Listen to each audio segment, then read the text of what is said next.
140 characters possible, and all she used is one word: enough.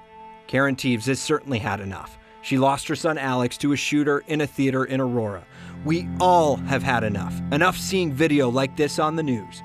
Karen also included this in that tweet, a graphic: 0 days since the last school shooting.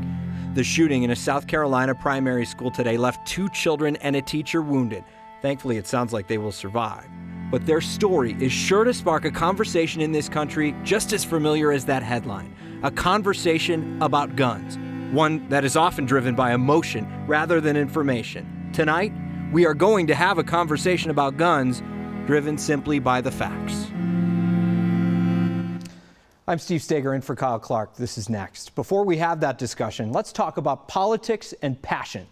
It's been more vocal this week. The debate seemed to turn the tide of people willing to openly support a candidate. You still don't see political signs dotting lawns like we've seen in years past. We've asked Next viewers to send us pictures of their signs. We got a few, not many, but there's one in particular that stood out. And well, his neighbors think it stands out too. Basically, it was just an experiment to see whether the neighborhood was tolerant of other people's opinions. Dean Dormandy lives in Denver. We're not going to tell you where. You'll find out why in a second. But his neighbors likely know him as the dude with the massive Trump sign in his yard. The goal is just to support my candidate. I think, a lot of people are afraid to support their candidates, and, there's no reason why other people can't be tolerant of other people's points of view. Some haven't been too tolerant. Within 3 days, somebody put a Hitler mustache on the sign. Swastikas, graffiti.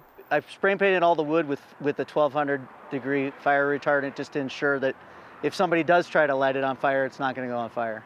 And a few letters, like this one, written, quote, to express what the poster so largely displayed in front of your house as a beacon into our neighborhood is a true disappointment and a slap in the face to us, your neighbors. The letters are pretty one-sided and, kind of against our First Amendment rights of freedom of expression, freedom of speech. And I think, at the end of the day, there's no reason why I can't put up a sign. There are other notes like this one that says, quote, I pass your house and we always wave at Mr. Trump. Thanks for the sign, and hopefully our country will be saved. I get a lot of thumbs up when people drive by, a lot of honks. Regardless of the naysayers and the positive feedback, Dormandy plans to leave the sign up through the election.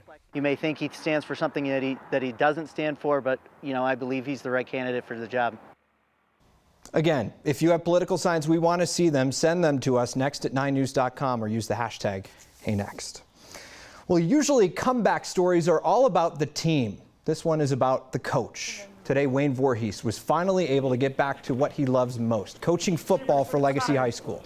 Coach Voorhees was in the bus that crashed on September 11th near the airport. It had just picked up Legacy High's football team, which had just flown in from a game in California. Coach Voorhees had a concussion, 3 fractures in his face. He's been through a lot, but like any good coach, his focus has been on the team. Well, you're a little choked up, and the biggest thing is getting back to them and seeing how they're doing, and more specifically, as they got over that hump over that first week or two. And they've been through a lot, our staff's been through a lot, and I'm happy that they did as well as they did. We'll be glad to see the coach on the sidelines for tomorrow night's game against the Overland Blazers. Our thoughts, meanwhile, are with Coach Matt Krupa, who is still in the hospital, and Coach Kyle Ryder, who is recovering at home.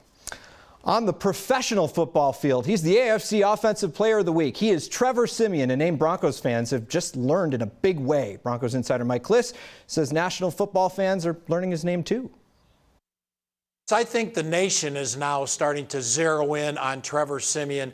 Who is this guy? How does he come from 7th-round draft pick out of Northwestern, a guy who wasn't invited to the scouting combine, wasn't listed among the top 30 quarterbacks by all these mock draft experts, and yet here he is. He's going head-to-head with all these #1 overall picks. He beat Cam Newton, the top pick in the 2011 draft. He beat Andrew Luck, the top pick in the 2012 draft. And now for the 3rd time in 4 weeks, he goes against another #1 overall drafted quarterback, that being Jameis Winston of Tampa Bay, who was the #1 pick last year. There were 7 quarterbacks taken in the draft last year. Siemian was the last one, number 250 overall.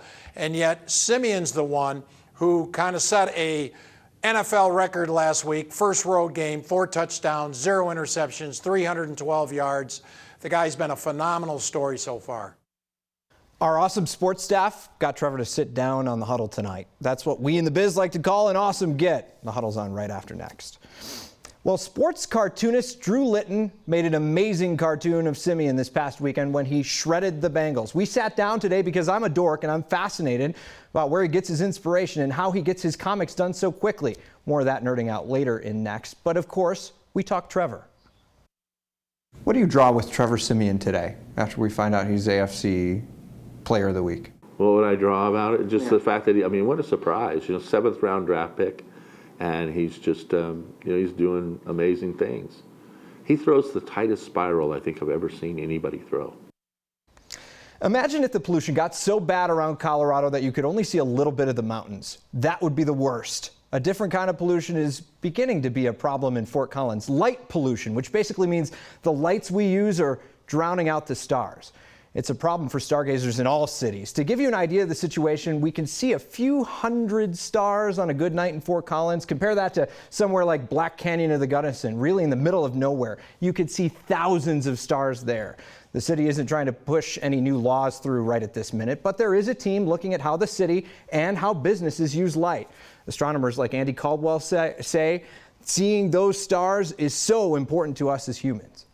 We have to remember that, we are members of a planet that's part of a bigger solar system and universe, and so we kind of lose sight of that a little bit when we're not looking at the sky and not understanding that's a big part of who we are and where we live.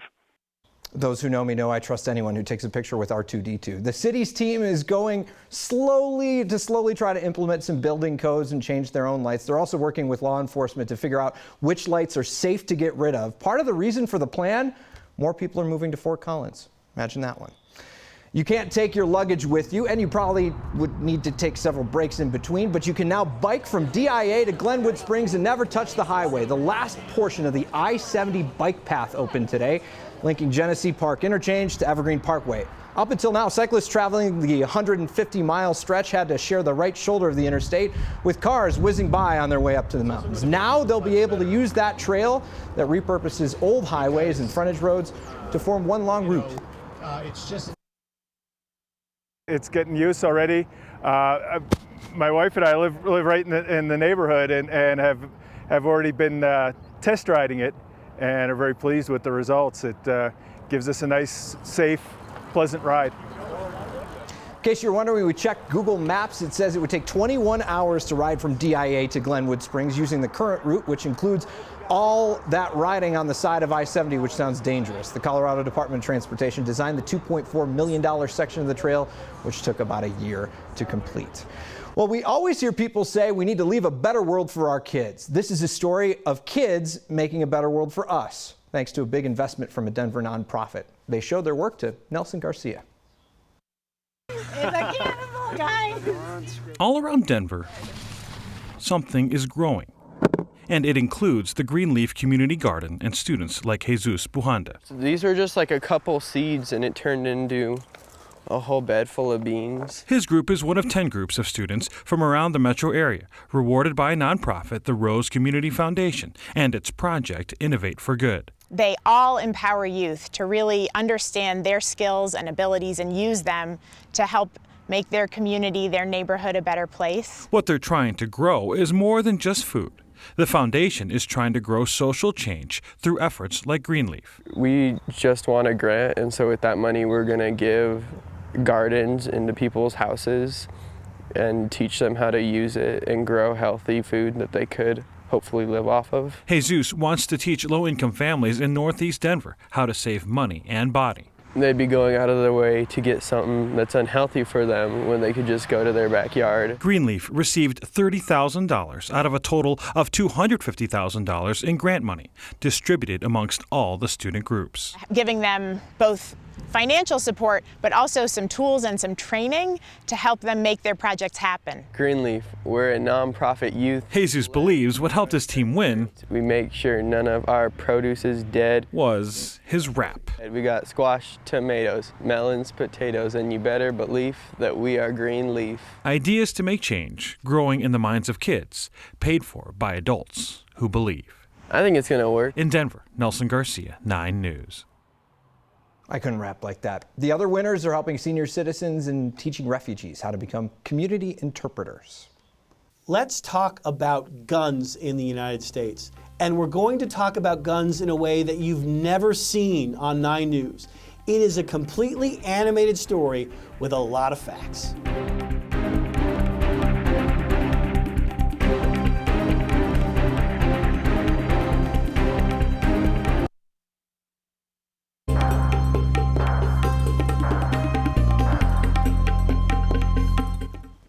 Hi there, welcome back. I'm meteorologist Kathy Sabin. Summer and fall, who doesn't love that? Sunshine, temperatures in the 70s, good travel weather across the state, and temperatures soared into the 80s yesterday, today, and for one more day before we start to see kind of a fall-like change heading into the first full weekend of October. As a matter of fact, if you're looking ahead, daylight savings time ends on Sunday, November 6th. That's when we get to set that clock back an hour and gain an extra hour of sleep. We do have some moisture that's moving toward Colorado from the southwest, and that may mean a few showers in the high country, but Denver, the Front Range and Eastern Plains, other than those clouds in the afternoon, we have another mild, dry day coming in. But there is a front to the north of us, and it will be here on Friday, and perhaps our best chance for rain will be on Friday evening. It's not the greatest chance either. Clear, cool tonight. Light winds are low at 50. With sunshine tomorrow, we're back into the low 80s. High clouds will move through late in the day. And again, there are a few showers on Friday, about a 20% chance of rain, a cooling trend heading into the weekend with isolated showers both Saturday and Sunday. The coolest weather holds off until Tuesday and Wednesday of next week. Just a beautiful time of year to be outdoors. And Steve, word on the street is you're a hit on this show. Hey, I'm looking forward to that extra hour, by the way. Thank you so much for aren't that. we all? I assume that's your fault. Thanks. I've never been able to understand people with that side of the brain, you know, the artistic side. Maybe it's because I can only draw stick figures, but Drew Litton has made a career out of it. Sports cartoonist. So we sat down to discuss where he gets his inspiration. You're watching a game. Take me through what you're doing game time, because by the time the game is over, you almost already have a cartoon drawn and ready to go. I've gotten used to working on deadlines that are pretty tight. Back when I was at the Rocky Mountain News, you know, I used to do these pieces after Avalanche games. And I can remember having a couple of Stanley Cup playoff games that ended at about 10 o'clock at night, and I had to get it into the paper by 11. So you learn to, I think slow. My thought process tends to be slow, but my drawing process, I learned to draw fast to compensate. I employ the 8-second rule, much like rodeo, you know, where you got 8 seconds to, you know, get your point across and to make the impact and to hopefully make people laugh. So your thought process is somebody's looking at it for 8 seconds, and that's the only time you... Oh, yeah. Even my comic strips, I try to keep them, you know, short and simple. You know, that's what connects with people. What was the hardest comic you ever drew? The couple right after Columbine that I did, I think those were difficult to do because they were, you know, last minute kinds of things, and the emotion was so, you know, it hung in the air. I mean, you could feel the heaviness and the darkness in the air during that event afterwards. A lot of people have called this latest presidential election like a cartoon to begin with. The candidates that are out there. You told me you shy away from politics. Why is that? Right now, politics are so divisive in our country. I mean, it's just, I've never seen anything quite like it. And you can't, you know, so no matter what you do, you're gonna upset half of your readership, and which is okay if you're a political cartoonist, but if you're a sports cartoonist, not so much. And the way I look at it is that I draw about something far more important than politics, and far more important than a presidential election, and that's the Denver Broncos. Something we can all get behind. Our thanks to Drew for making the time this morning, and for something you'll see in just a moment. It actually has to do with the guy whose name is on this show. A lot of you have been asking how Kyle's neck is doing, so I Skyped with him today to find out. I feel better. I just needed some rest and the power of American-made pharmaceuticals. I'm happy that Next didn't burn to the ground. You all did a very nice job, and people loved last night's show. The cone of shame is off for the time being. I do appreciate all the viewer suggestions. People suggested all types of different voodoo medicine that I should try. So as soon as I have consumed my portion of those finally made American pharmaceuticals, I will look for a more holistic option to get my neck in better shape.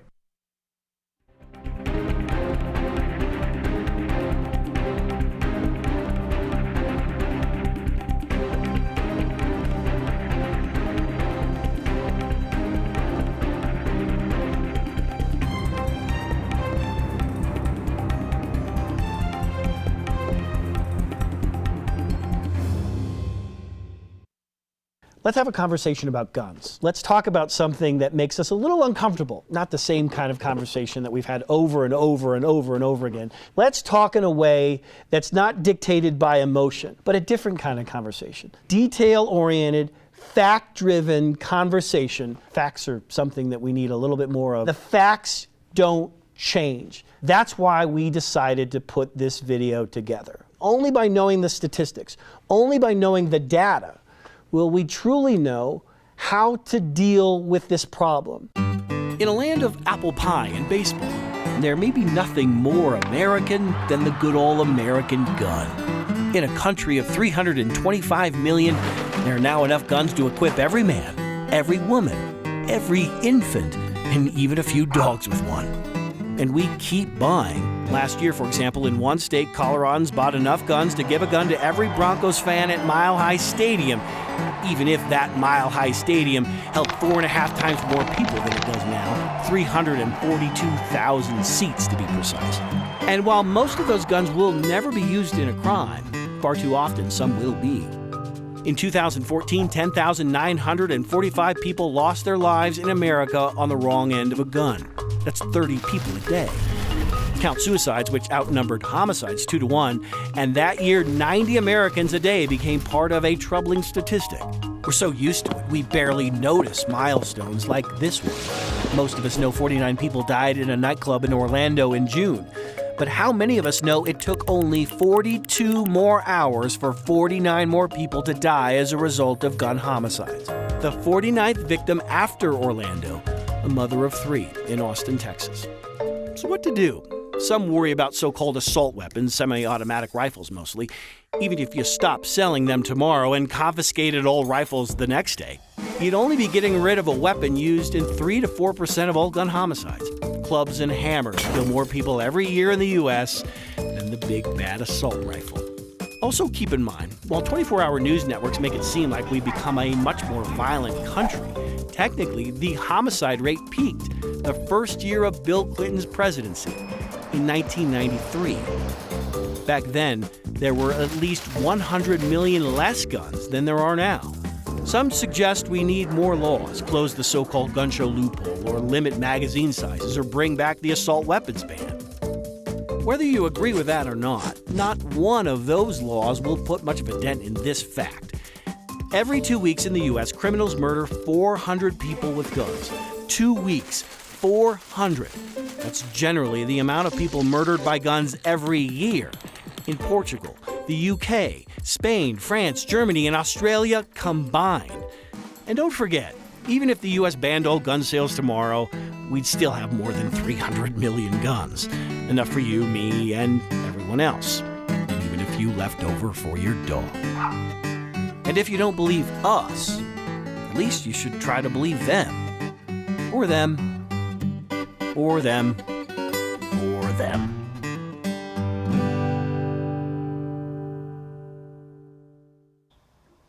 Conversation started on Facebook. Feel free to join in. Chris is listening, and we're all listening to what you have to say. In fact, we'll have your feedback next.